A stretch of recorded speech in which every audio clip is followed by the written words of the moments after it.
நேற்று நடந்த உலகக்கோப்பை அரையிறுதிப் போட்டியில் இந்திய மகளிர் அணி ஆஸ்திரேலிய மகளிர் அணியை வீழ்த்தி உலகக்கோப்பையோட இறுதிப் போட்டிக்கு 3வது முறையாக தகுதி பெற்றிருக்காங்க. இந்த போட்டி மிகவும் சிறப்பு வாய்ந்த போட்டி. ஏன்னா 300 ரன்களை பார்த்திங்கன்னா இது வரைக்கும் மகளிர் வரலாற்றில் யாரும் துரத்தி பிடிச்சது கிடையாது.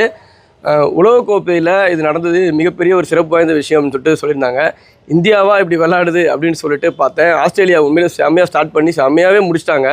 இவ்வளோ பேர் ரன்னை வந்து துரத்துவாங்க, இதை அடித்து முடிப்பாங்கன்னு நினச்சிலாம் பார்க்கவே ரொம்ப சந்தோஷமாக இருந்து. முக்கியமாக ஜெமிமா ரோட்ரிகஸு, ஹர்மன்பிரீத் கவுர், இறுதியில் தீப்தி சர்மா, ரிச்சா கோஷ், அந்த ரிச்சா கோஷ் பேட்டிங்லாம் இப்போ தான் பார்க்குறேன். செம்மையாக விளாண்டாங்க, நல்லா இருந்தது. அவங்க அந்த அடித்த ரன்னு தான் மேட்ச் ஈஸியாகிடுச்சு இறுதியில். முக்கியமாக இந்திய மகளிர் கிரிக்கெட்டுக்கு ஒருவேளை இந்த உலகக்கோப்பை இந்தியா வந்து இப்போது நவம்பர் 2 நடக்குது, ஜெயிச்சாங்கன்னா மிகப்பெரிய ஒரு அடித்தளமாக இருக்கும். மகளிர் கிரிக்கெட்டும் இப்போ பார்க்குறது ரொம்ப நல்லா இருக்குது. முக்கியமாக அவங்க ஜெமிமா ரோட்ரிகஸ் ஆன ஸ்டைல்லாம் அஜிங்கியா ரஹானே, ராகுல் ரைட் மாதிரி ரொம்ப கிளாஸாக ஆடினாங்க. அது பார்க்கும்போது நல்லா இருந்தது. கிரிக்கெட் ரொம்ப மாறி போச்சு. மகளிரும் வந்து இந்த அளவுக்கு விளையாடும் போது மிகப்பெரிய சந்தோஷம்.